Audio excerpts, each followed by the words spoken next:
he's a guy that's coming up, trying to prove himself. He been caught him on. If not, we're gonna move forward. We don't have time to be. Gervonta Davis has joined Isaac Cruz in trolling Lamont Roach's fighting style. After the draws with elite opponents, Roach put it out there that he's tired of fighting both the boxers and the judges. But Tank and Cruz dismissed all of this as nothing more than excuses. The moment Tank appeared on Cruz's IG Live, the entire conversation immediately shifted into full-blown mockery aimed directly at Roach. Fans, they've been hating Lamont Roach because he's went on tour off a draw. I kind of think disgusting. The way that he's big leaguing Gary Russell Jr. and the way they're talking like, why would I do this? And like, you got to draw with Gervonta Tank Davis. Now you're literally living off Gervonta Tank. They're openly saying Roach is literally living off Gervonta Tank Davis. Bro. It started with Cruz casually explaining how he still wants a clean, definitive ending in the rematch with Roach after their draw. From his perspective, nothing about the first fight settled anything. He has said it publicly from the moment the final bell rang. He's not trying to wait, negotiate, or dance around the situation. He wants Roach again immediately, and he keeps using that line. I'm not Gervonta Davis. I want a rematch right away to prove it. Tank, of course, didn't hesitate. He instantly jumped in clowning Roach's style, saying Roach always has a story after every fight. First, it was the draw with him. I honestly don't remember like what exactly he did. But I know when I came back to that corner, I told him, I said, man, I think I broke my hand. And I knew like when I came out the next round, he jabbed me and I like. According to Tank, Roach never leaves a fight without pointing to something that supposedly held him back. And both he and Cruz made it clear they weren't buying any of it. Cruz even joked that if Roach sneezes in the locker room, the post-fight report will blame allergies for why he didn't get the decision. Tank kept cutting in, saying Roach's methodical approach is so slow it practically puts people to sleep, and that's why he always ends up in razor-thin scorecards. From Tank's view, Roach stays in the conversation only because the boxing world wants him available for certain matchups, not because he's proving anything. He even doubled down on IG Live, saying Roach was lucky he didn't lose the Cruz fight outright. Cruz agreed and added, the rematch is the only real way to close the Imagine if I had both of my motherfucking hands. Come on, Mo. Stop the fucking noise. We need to start a motherfucking movement or something, Slim. They must got it out for me in boxing or something. I'll be right back. While Tank is busy attacking Roach, the boxing world is equally busy attacking Tank. Paulie Malignaggi kept the same energy when he doubled back to the issue of Davis's matchmaking. He said the entire conversation around the stars in the division feels lopsided, because some fighters chase the toughest names while others circle round matchups that don't elevate them. He said the Stevenson versus Lopez fight shows what real high risk looks like, and he accused Davis of staying in a comfort zone where the opponents are predictable, and the outcomes are practically predetermined. Kenny, Regis, what do you guys thought about the decision, man? I thought Roach won, bro. I know right one. Close fight. I thought Lamont proved it. I don't know. It was a close fight, but I felt like Roach winning. It was close. Are you mad at the draw, or you thought the draw was okay? Not mad at the draw, but I didn't think it was a draw. I thought Roach winning. Okay. Yeah, for sure. I thought Roach. I thought Lamont. We understood. LIG and AGGI said the way he sees it, the public shouldn't treat Stevenson's decisions as reckless because he's doing what Davis has avoided for years. He pointed directly at the Lopez fight and said Davis wouldn't have signed that contract, even with months of negotiation time, while Stevenson walked toward it without hesitation. Instead of doing what most champions do when a fight ends with controversy, Davis refused to entertain a rematch. Roach moved up to fight him, push him, and had stretches where he looked comfortable. That alone should have triggered an immediate run back. Davis went the opposite direction and switched into an exhibition with Jake Paul.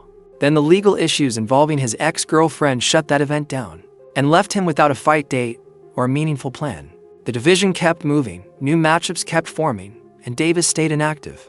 That's the same inactivity fans keep bringing up when comparing him to guys like Stevenson or Lopez, who continue taking tough fights consistently. It don't look like that's gonna happen. For everybody that keep asking me, everybody be on every single boxing page, boxing source, you're hearing it from the horse's mouth, it might not happen, or most likely not gonna happen for sure. Same, but I think he dodging that. Dodging God's plan. You know, the dude reach us.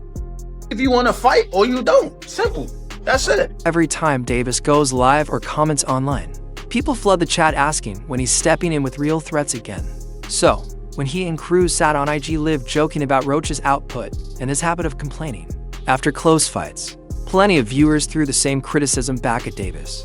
They asked why he's clowning Roach's draws when he hasn't taken a high-risk fight. Since he faced Cruz the first thing to do is move forward with an immediate rematch. And I would say on somewhat a level playing field. I don't know why they think that the judge or the ref was on my side when I got hit low a lot. I got hit low a lot. I mean, it's boxing. It happens. I got hit low a lot. And he was holding every exchange. So, you know, again, I'm not complaining. It was for a hell of a fight. But entire exchange has also pulled new voices into the discussion. Trainers, analysts, and fighters reacted to the draw, and many of them had different interpretations. Teddy Atlas said he had no issue with the decision being ruled a draw, but he felt Cruz did just enough to steal it. He pointed at Roach's inconsistency in certain rounds and said that's the one flaw, keeping Roach from breaking it. He wasn't gifted with some of the abilities that other guys are gifted with. This was his gift. This is his gift. So he builds. What do you do when you build a fighter? You build around their strength. His strength is to be relentless. His strength is to be physical.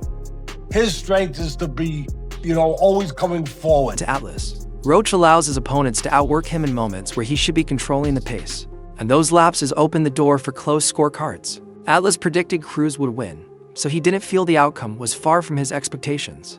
But he still called for a rematch because the fight felt unresolved. Roach naturally disagreed with some of that.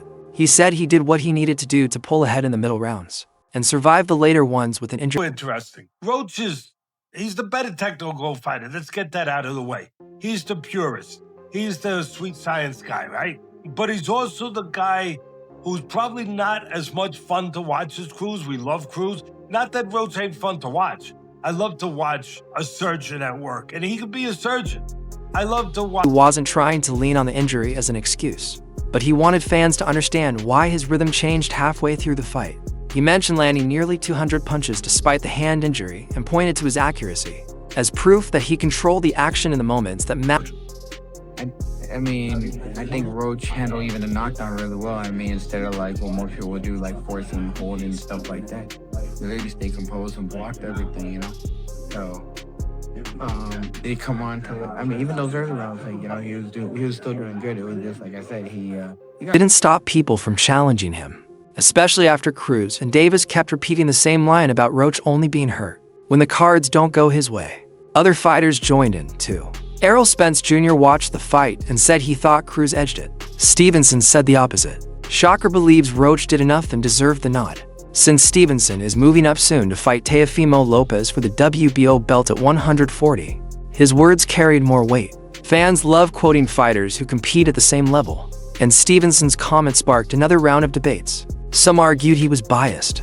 Others said he was simply calling the fight as he saw it because he knows both styles. Either way, his opinion blended into the wider conversation about where Roach fits in the division and whether he's underrated or just inconsistent. Your outcome of this fight, it was a good-ass fight. I think Cruz pulled it out. That motherfucker tough. He showed us the love. He got the boxing and the angles and shit. I ain't seen all this noise. Roach continued showing up. Cam, did you think it was a draw? Cam, you think it was a draw? It was a good fight. It was a good fight. You want to see a rematch? What you think? A draw? Cam, you want a rematch? I would like to see a rematch. Hell yeah. All right. He wants the rematch. He said he doesn't care about the scorecards anymore. He wants clarity.